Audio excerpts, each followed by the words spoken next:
अनाथ लड़की रहती थी जिसका नाम अरीजा था। अरीजा का जीवन बेहद साधारण था। वह गांव में गाय का दूध बेचती थी और यही उसके गुजारे का एकमात्र सहारा था। हालांकि गरीब थी, लेकिन उसकी मेहनत और दयालुता की मिसाल पूरे गांव में दी जाती थी। लोग कहते थे कि अरीजा जैसी दयालु और निस्वार्थ लड़की मिलना मुश्किल है। एक दिन सुबह सुबह अरीजा अपनी गगरी में दूध भरकर जंगल के रास्ते से गुजर रही थी। पक्षियों की चहचहाहट और ठंडी हवाओं के बीच अचानक उसकी नजर कुछ अजीब सी चीज पर पड़ी। झाड़ियों के बीच एक युवक बेहोश पड़ा हुआ था। वह युवक देखने में राजा जैसा लगता था, लेकिन उसके शरीर में अनगिनत सुइयां चुभी हुई थीं। युवक दर्द से कराह रहा था। यह देख अरीजा का दिल पसीज गया और उसने तुरंत मदद करने का फैसला किया। वह युवक के पास गई और उसने उससे पूछा, तुम्हारे साथ ऐसा क्या हुआ? ये सुइयां तुम्हारे शरीर में कैसे चुभी? युवक दर्द से कांपते हुए बोला, मैं एक राजकुमार था, लेकिन मुझे एक श्राप दिया गया। यह सुइयां जब तक मेरे शरीर में रहेंगी, मैं इस जंगल से बाहर नहीं जा सकूंगा। कोई मुझ पर दया करके इन सुइयों को निकाल दे तो ही मैं मुक्त हो सकता हूं। अरीजा ने ठान लिया कि वह उसकी मदद करेगी। उसने बिना किसी भय या संकोच के अपनी गगरी को एक ओर रख दिया और युवक की मदद शुरू कर दी। हर सुई इतनी गहरी चुभी हुई थी कि उसे निकालना बेहद मुश्किल था, लेकिन अरीजा ने हार नहीं मानी। वह दिन रात युवक की मदद करने में लगी रही। वह कई दिन तक घर नहीं लौटी, जबकि गांव वाले परेशान हो गए थे। उनका मानना था कि जंगल में कोई जंगली जानवर अरीजा को खा गया होगा, लेकिन अरीजा को इसकी कोई चिंता नहीं थी।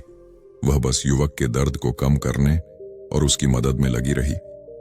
आखिरकार कुछ दिन बाद युवक का शरीर आधा सुइयों से मुक्त हो चुका था। युवक को अब थोड़ा आराम था, लेकिन वह पूरी तरह से ठीक नहीं हो पाया था। युवक ने अरीजा से कहा, तुमने मेरी बहुत मदद की है और मैं हमेशा तुम्हारा आभारी रहूंगा।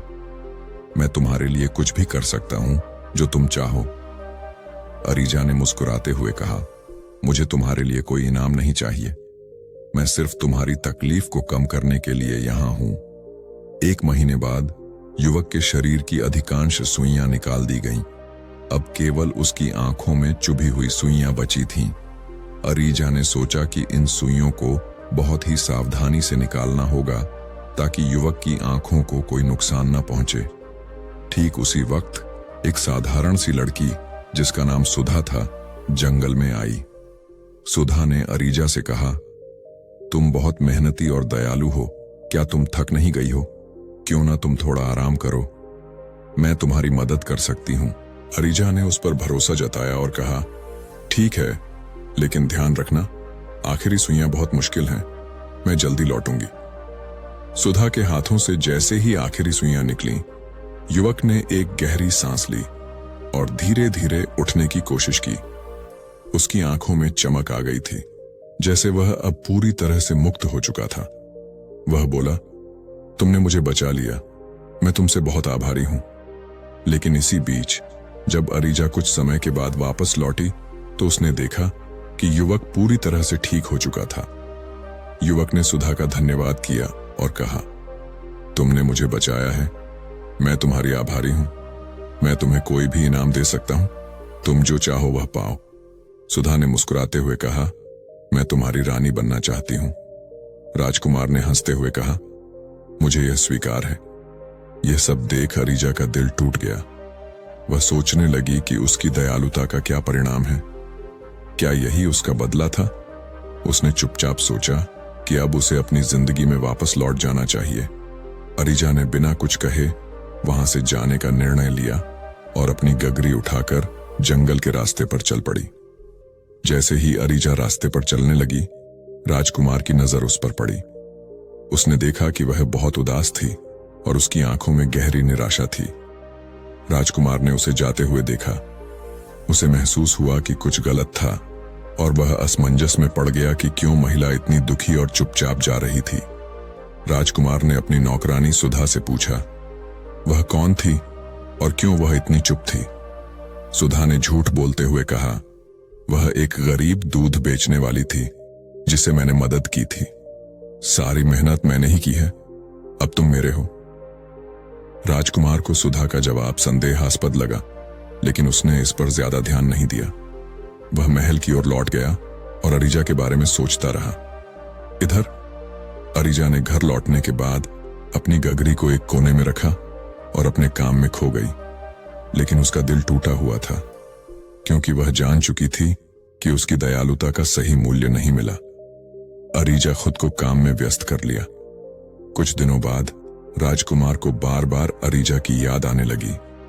उसकी आंखों में दर्द और दयालुता की झलक थी। उसने सुधा से फिर से पूछा, क्या उस महिला ने मेरी मदद की थी? सुधा ने अपने चेहरे पर मुस्कान बनाए रखते हुए फिर झूठ बोलते हुए कहा, नहीं, वह तो बस इधर उधर घूम रही थी। मैंने तुम्हारी मदद की है। क्या तुम मुझसे यह उम्मीद रखते हो कि मैं झूठ बोलूं?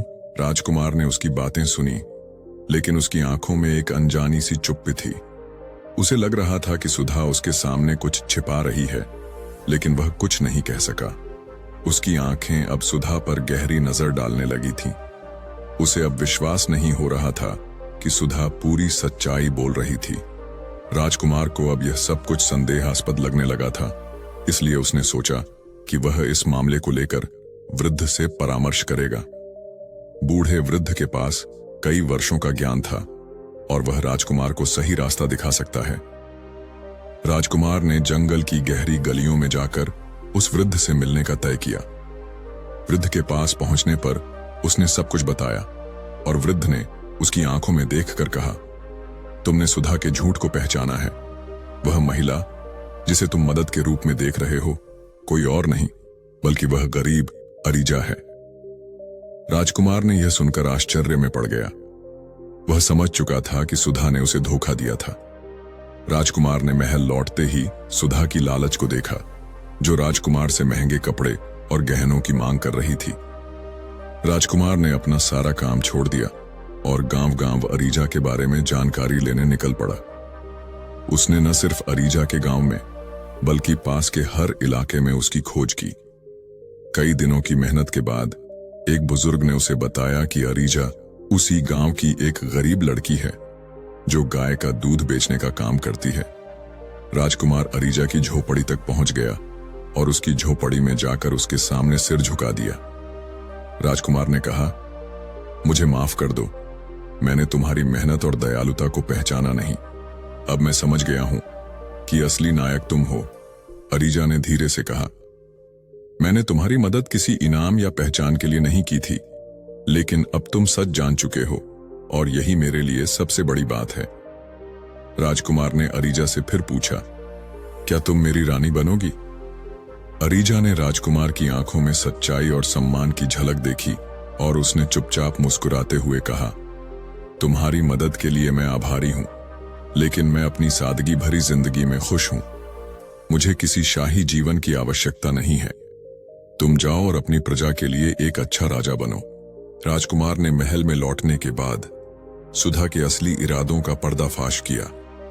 उसने उसे तुरंत महल से बाहर निकाल दिया और यह सुनिश्चित किया कि वह दोबारा कभी महल की दहलीज पर कदम न रख सके। राजकुमार ने खुद को प्रजा की सेवा में समर्पित कर दिया। उसने गांवों का दौरा किया, गरीबों की मदद की और अपने शासन को न्याय और सच्चाई पर आधारित बनाया। उसकी मेहनत और ईमानदारी ने पूरे राज्य को खुशहाल बना दिया। प्रजा ने उसे सबसे न्यायप्रिय और उदार राजा के रूप में स्वीकार किया। उसकी प्रतिष्ठा दूर दूर तक फैलने लगी। हालांकि उसकी सफलताओं के बीच भी उसके मन में अरीजा की मुस्कुराहट और दयालुता की यादें बसी रहीं। वह हर दिन उसकी सरलता और सच्चाई को याद करता। आखिरकार अपनी भावनाओं को और रोक न पाते हुए राजकुमार ने एक बार फिर अरीजा से मिलने का फैसला किया। वह अपनी शाही पोशाक में नहीं बल्कि साधारण कपड़ों में उसके पास गया ताकि वह उसकी सादगी से जुड़ सके। राजकुमार ने विनम्र स्वर में कहा, अरीजा, मेरा उद्देश्य तुम्हें बदलना नहीं बल्कि तुम्हारे साथ तुम्हारी इस सरलता में जीवन जीना है। क्या तुम मेरे साथ एक नई शुरुआत करोगी? अरीजा ने पहली बार उसे गहराई से देखा और उसकी आंखों में सच्चाई देखकर हल्के से मुस्कुराई। वह जानती थी कि राजकुमार ने अपने दिल से यह बात कही है। अरीजा ने अपनी सहमति दी और जल्दी ही पूरे राज्य ने उनके विवाह का जश्न मनाया। यह शादी न केवल दो लोगों बल्कि दो विचारों का मिलन थी, सादगी और शाही जिम्मेदारी का। उन दोनों ने मिलकर राज्य को नई ऊंचाइयों पर पहुंचाया। अरीजा की सादगी और करुणा ने हर फैसले को अधिक मानवीय बना दिया और राजकुमार की शक्ति और विवेक ने हर योजना को सफल बनाया। उनकी कहानी सच्चाई, दयालुता और मेहनत की मिसाल बन गई। अगर यह कहानी आपको पसंद आई हो तो इसे लाइक करना ना भूलें और हां, ऐसी ही और भी दिलचस्प कहानियों के लिए हमारे चैनल को सब्सक्राइब जरूर करें। आपका एक सब्सक्राइब हमें नई कहानियां